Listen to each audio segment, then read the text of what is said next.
5 1,000. Breathe. This is not working. Joe, take over. Got her. 4 minutes. You've been under 4 minutes. 2 1,000. 3 1,000. 4 1,000. 5 1,000. Breathe. 1 1,000. We're moving to beryllium. No. It's the only way. No! It's our last chance. Don't do it. You will fry her. Nelson! Please, don't.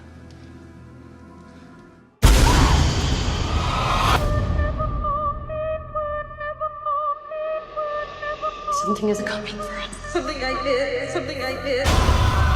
There! Defib's just not stabilizing.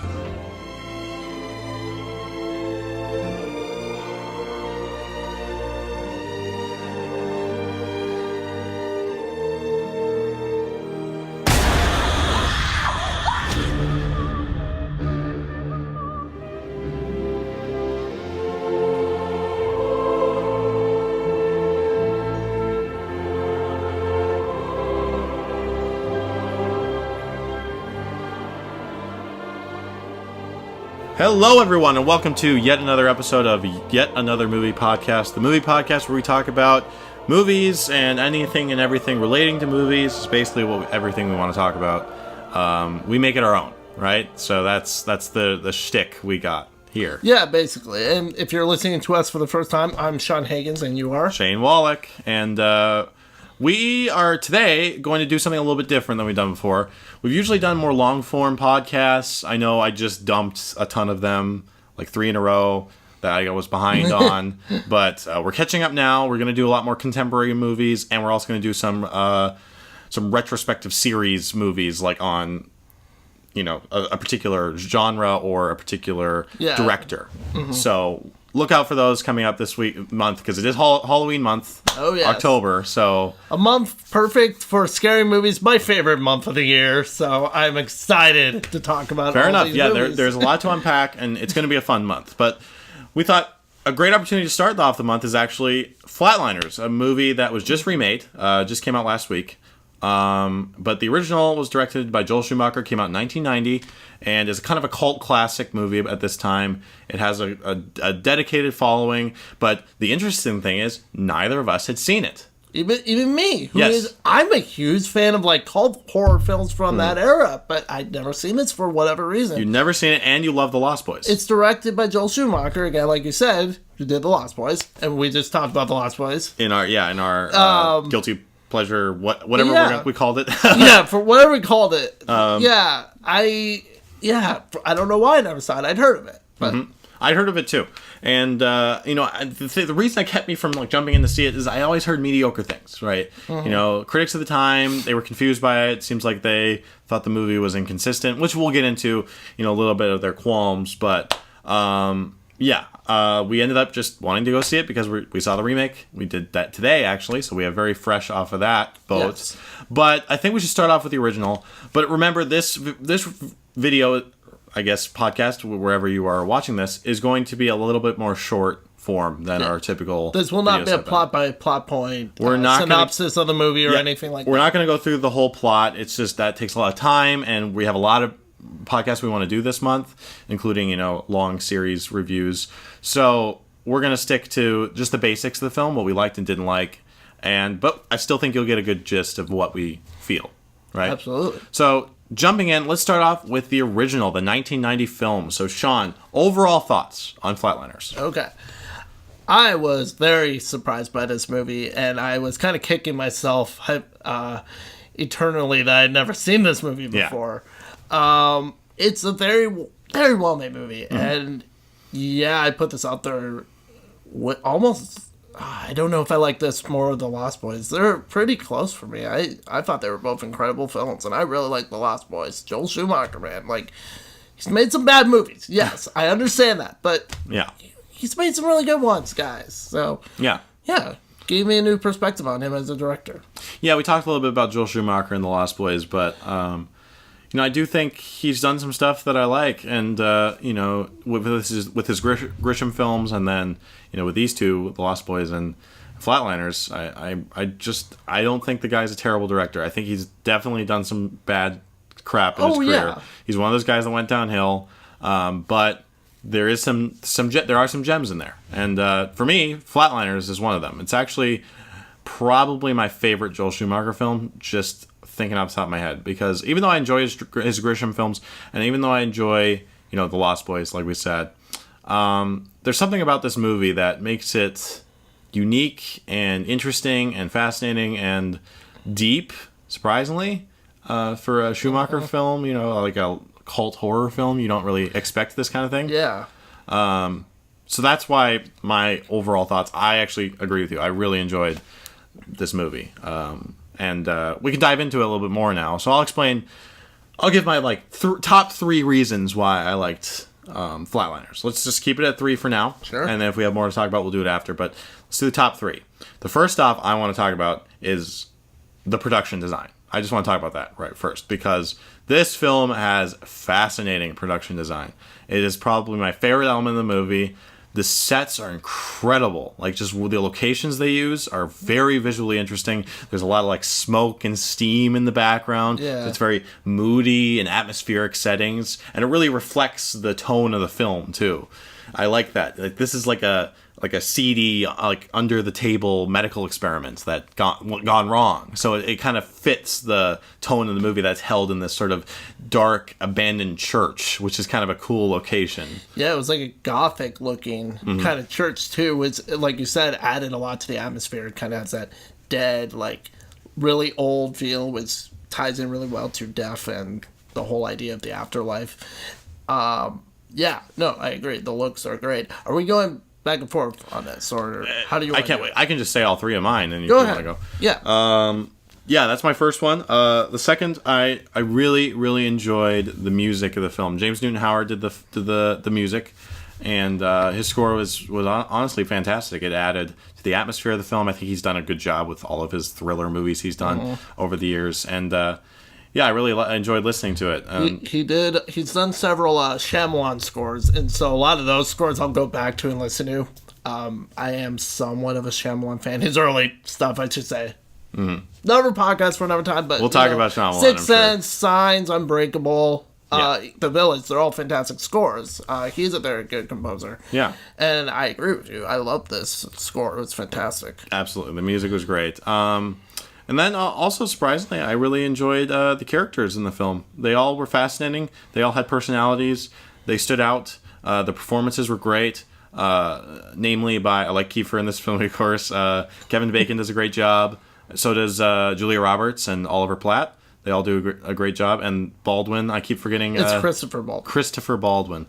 One of the lesser known Baldwins. Baldwin, for sure. There are so many Baldwins, man. It's hard to keep track of them. I know. Come on, can you blame us?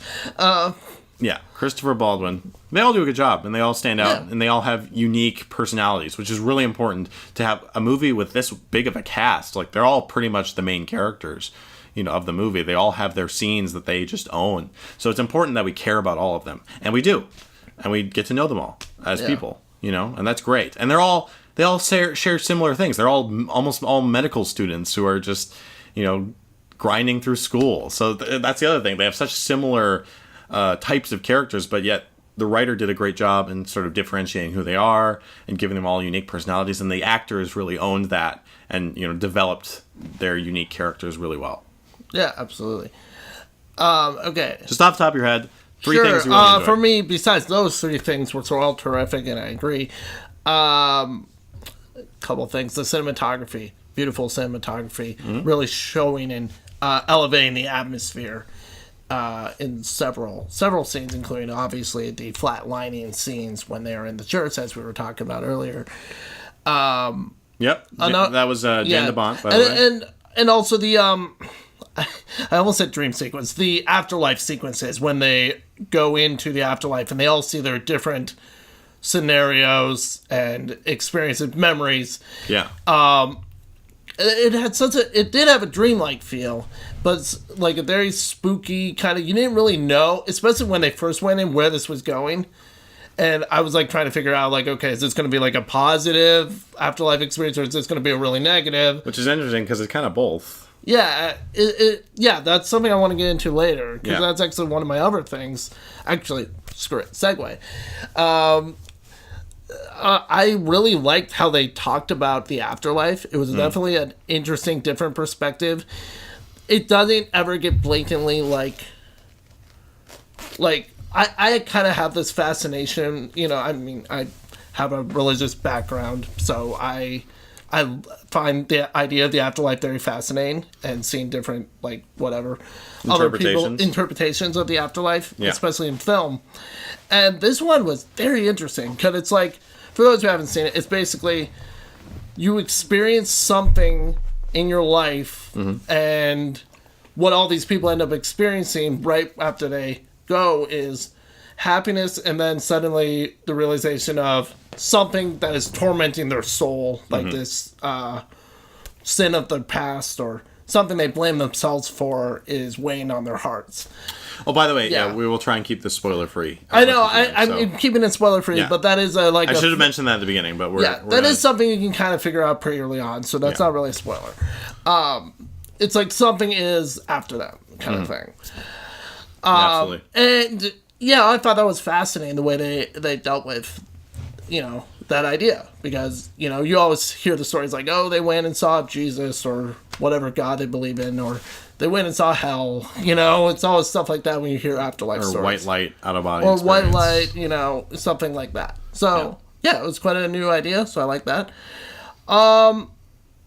That's a third one. There's a lot. Oh, man, we've said all the best ones. Anything. Yeah, I really like the acting. I guess you said the characters, but we didn't really talk too much about the acting. Well, I did. I said all the actors. Oh, that's true, you did. Shoot. Trying to think off the top of my head, and that's a problem. Could be just even a little detail. Just like something you appreciated. I appreciated that it was actually creepy. It was legitimately creepy at times. I didn't know. There were certain sequences, especially involving Kiefer Sutherland and this kid, and that's all I'll say, are tense. And they are, it's unsettling, and you worry about Kiefer's character. And you feel like there's actually a threat. Whereas in a lot of ghost movies, it's just like, oh, an apparition appears and then disappears, and then... Right. Oh, something's behind you. Yeah, and, you feel like there's gone. actually something threatening these people, and Yeah, like these people could be killed. Yeah. Or something could happen to them. They don't feel safe. Yeah. Which is interesting. I agree, and I think the movie has a lot of moments that are really unsettling, and it's fascinating because it's like a type of it gives you that kind of Nightmare on Elm Street feel, where it's something they can't escape. That too. Yeah. Something really like in their head. That's like almost a psychological. Oh gosh! Now that you said Nightmare on Elm Street, I think you're right, because Freddy torments kids with their dreams and stuff. Guess what my favorite horror franchise is? Torments kids with their dreams, kind of these people are being tormented with something from their past. Yeah. And so it's similar in that way. Yeah. Yeah, it has similarities, but I think it's different enough too. And it's not the same thing. Yeah. I like the tense scenes also when they're trying to bring these people back to life. When they're on the table and you hear the beep of the flat line, and then they're charging up the defibrillator, and you're just kind of like, oh, are they going to wake up? Are they going to come back? That's always the question. But it's a fascinating idea, and it's almost a believable one. That doctors might pursue, trying to study the brain after death and what happens to it, and is there something after death, and can you prove it scientifically? And they talk about this in the movie. And, it feels like a movie that isn't trying, isn't. It doesn't have an agenda. No, but I'm trying to say it doesn't. Okay. It doesn't reduce itself to dumb down itself to the audience. It feels like it's talking about these big questions and talking about them in a way that doctors might actually talk about them. Sure. Instead of just being like, oh, heaven, and trying to simplify these terms, or even when they experience these things to just define them instantly. A lot of them trying to think like a scientist does. Kevin Bacon's really unsure about it at the beginning. Yeah. Same with Oliver Platt's character. He's kind of just totally I don't want anything to do with this. This is scary. This is something, this is not a good idea, which is a good point. And he does make a good point. Yeah. It is a weird thing to kill somebody and bring someone back to life. And, that is scary inherently, Like, you understand what you're risking. You're committing murder, essentially, or you're.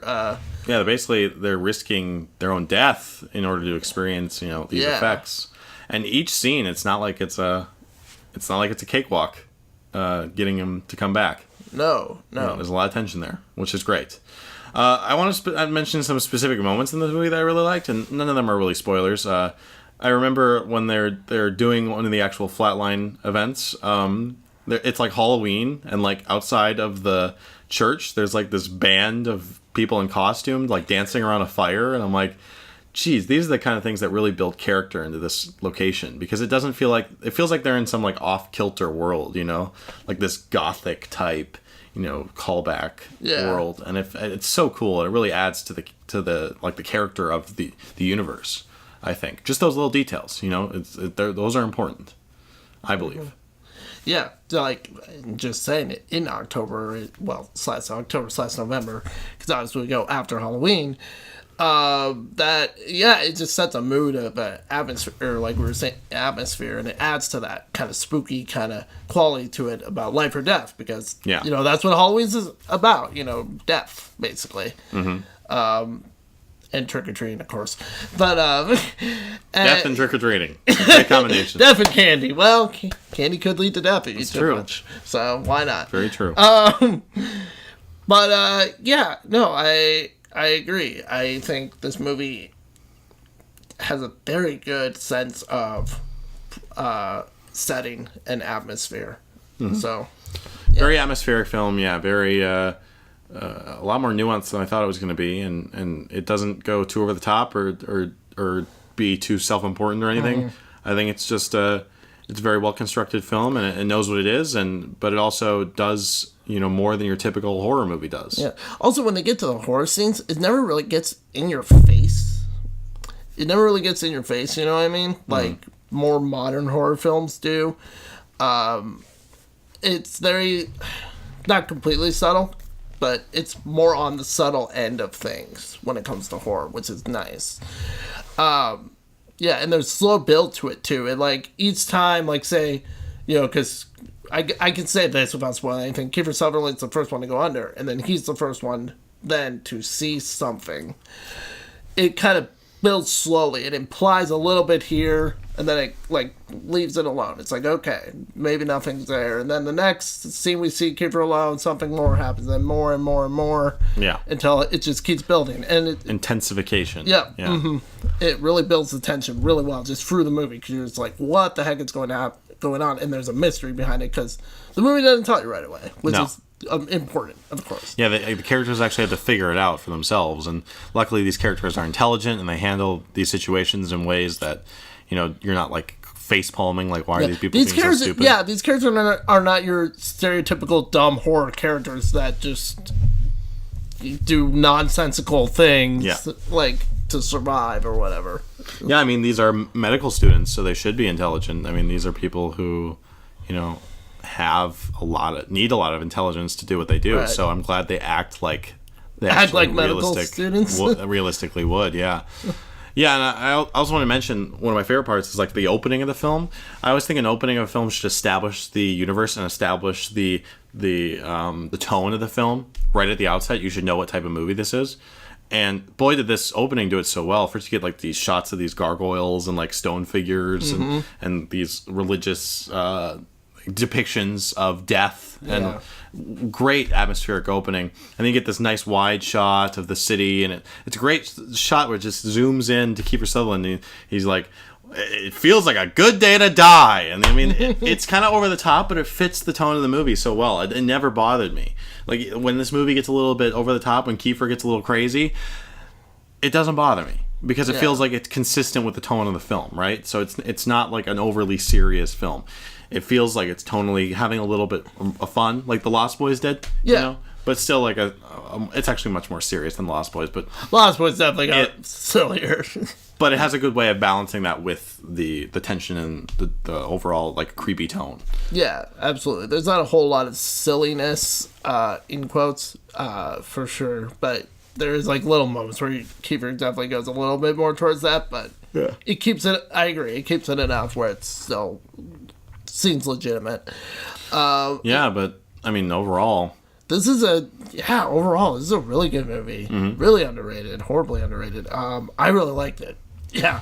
yeah, I wonder, like, the critics, because, you know, like I said, a lot of critics attacked this movie for being, like, asking a lot of questions and not answering them. They thought it was a little hollow. Some of them thought the characters weren't great. I don't know. I kind of disagree with all of them, because with death, you don't want to answer all these questions about, you know, what is this afterlife? Or the experience? Yeah. Because you want people to be able to bring their own beliefs into it, you know? Right. And you want them to interpret it the way that they would interpret it. Like, You don't. someone like me, who is a Christian, can bring Christian beliefs in it, and someone like you, who isn't, can bring whatever your belief of any afterlife would be in it. Like, that's the point of this movie. Well, it doesn't preach to you. Right. It's not like other bad movies And I wouldn't where they try to say, talk I wouldn't about just the say, afterlife. like, oh, I'm not Christian. But I would say, like, you know. I was trying not to call you out. I was just But being vague about it. I'm saying that, you know, people from different faiths, because I don't share the same faith as you, Right. doesn't mean that, you know, we can't both enjoy the movie I didn't say that. and apply, apply their own beliefs, but also take something from the movie, what it's saying. You know. Okay. Yep. I agree. Yeah. So, yeah, overall, really good movie. Yeah, I was surprised. And I think that, the critics were just too hard on it. Yeah. I didn't read a lot of the critic reviews at the time. I did watch the Siskel and Ebert episode. And one thing I don't get is they kind of or at least one of them bassed Julia Roberts a little bit. And I thought she was good in this. Like, it's not her Oscar-worthy stuff, but she was good. What the hell? Mm-hmm. So, I don't know. Yeah, stuff like that. I thought they all did a good job. Yeah. I don't get a lot of the critics' opinions at the time. I think this is horribly underrated. I wish more people would go back and watch this one. It's really good. I agree. I hope what this remake does, if nothing else, is get people curious about the Well, original. apparently no one knows this new movie's a remake, and that makes me sad. At least people at my work don't. Well, educate them. Hopefully, I know. I'm like, God, here, listen to this podcast. Okay. By the way, I guess we'll try and do this at the end of our movie reviews. We'll give a rating and we'll give a recommendation. So I'll say, I give it a solid 4 out of 5 for me. That's why I gave it 4 out of 5 stars. I think it's definitely a fantastically fun movie. It's got a lot of good elements to it, and I really do recommend. It's a very fun watch, and it's a creepy watch, and it's something that's great for the month of October. So yeah, I think I'm going to have to agree and say 4 out of 5. It's not quite what I'd give The Lost Boys, which was 4.5, because I just love that movie so much. But it is still up there. It could raise, but for now it's 4 out of 5. Yeah. And you recommended it? Oh, absolutely. I recommend it. It's a perfect movie for this time of year. Yeah. Surprisingly, really good movie. It's definitely a different kind of horror movie, you know? Yeah, but I'd say it's a good thing. It's a good thing to stand out. Oh, absolutely. Yeah. This isn't just your typical ghost movie. This isn't your typical, demonic movie. Demonic possession or anything like that. It really stands on its own. Boy, a lot of credit to the filmmakers for that. Mm-hmm. All right, so then Sony comes along and tries to remake this film. Because let's be honest, they're desperate. For anything, yeah. At this point, Ghostbusters and anything. They're dragging everything with ghosts. They're like, oh, ghosts are a hot thing right now. Let's figure out what we have the rights to, and they're just remaking everything. Yep. And it's not working because this movie flopped and Ghostbusters flopped, so they must be doing something wrong. But whoa, what's that? Sony making a mistake? That's never happened before. No, never. But let's discuss. Is it worth being a flop? Yes. Yes. This movie is dumb and boring. Really boring. I mean, okay. I'll just start out first. We're not going to talk about this very long. So no, we aren't. I'm just going to say this movie is bland, boring. It's not the worst thing ever.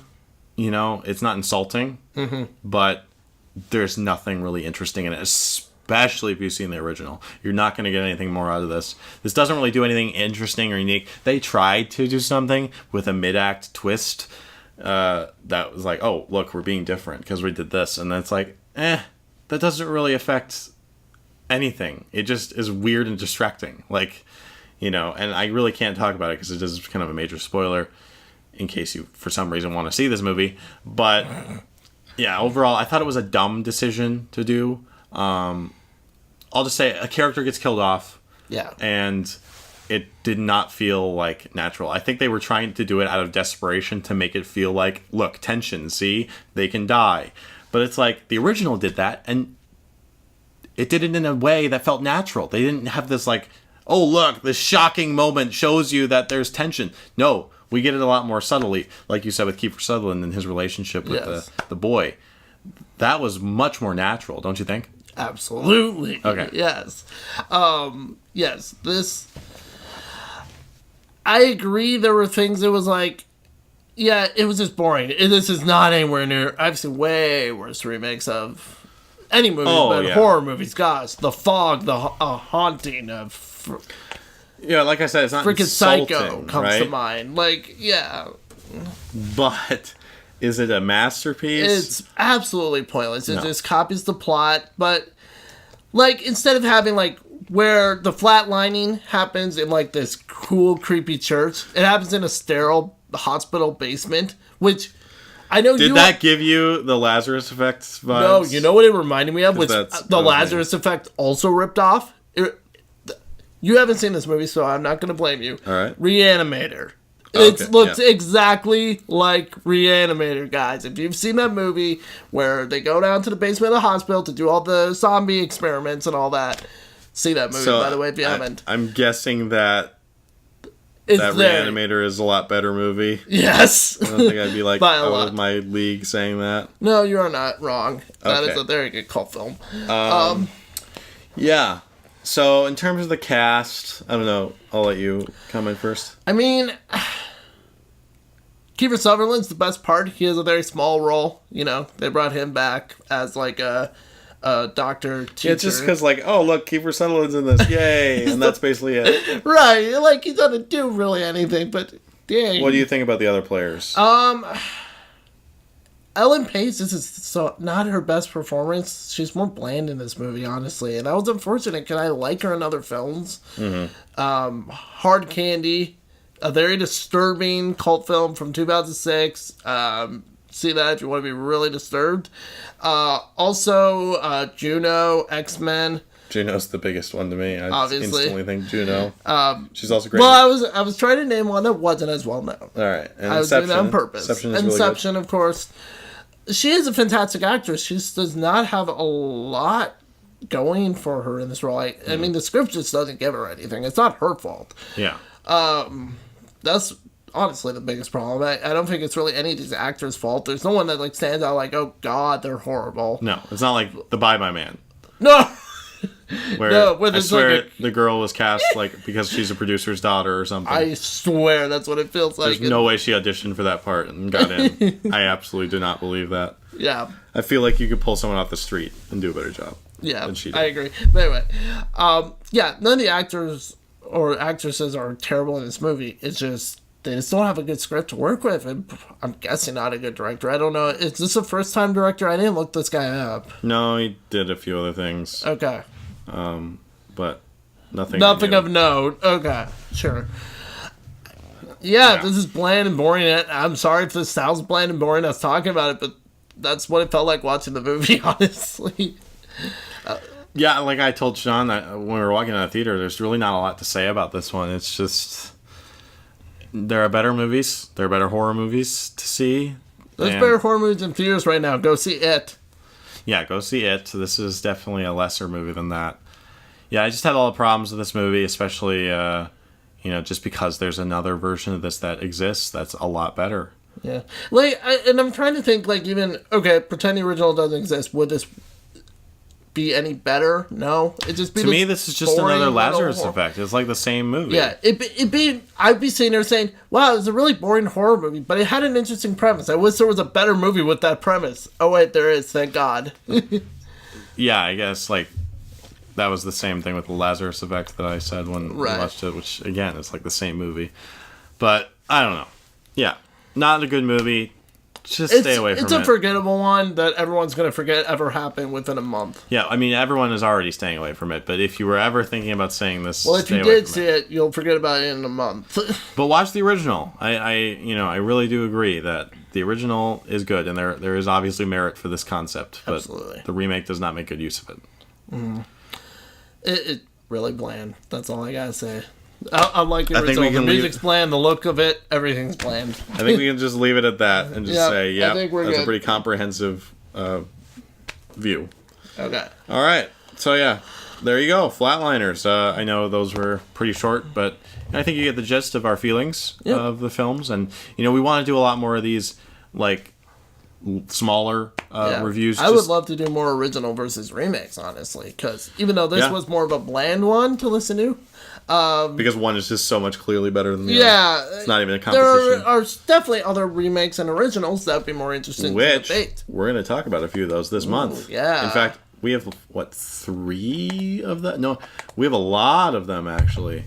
Yeah, that's We have a true. We lot have of them. quite a few that are coming up. So There's been a lot of horror remakes, so... I think we can preview at least what we're doing next week. Okay, So we're going to do something pretty ambitious. We are going to do some Stephen King films. Yay! So, but now the interesting thing is we're not going to do...